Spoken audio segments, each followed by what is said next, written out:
Well, you may have heard of a confusing story today about financial figures from Kansas governor that didn't appear to add up. Well, Garrett Haig spent the day tracking down those numbers and trying to figure out the discrepancies. New at 6, he's clearing up the confusion. Two different sets of confusing numbers out of Kansas today. The first involves an informal presentation made by Governor Brownback all around the state. In it, he talks about spending. And in 2010, there's a wide divergence between what the governor says the state spent and what the state's official numbers show. Turns out it's about $2 billion.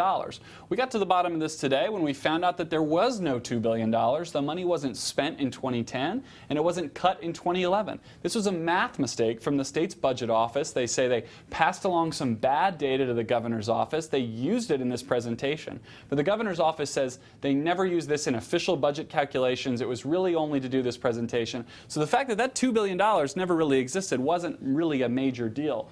What is a big deal is the state's conversation about how they fund education. Now, the state of Kansas has a goal of getting 65% of all education spending to happen in the classroom. And if you look at the numbers the state filed with the Federal Department of Education last year, they're getting pretty close. About 62% of education dollars were spent in the classroom last year.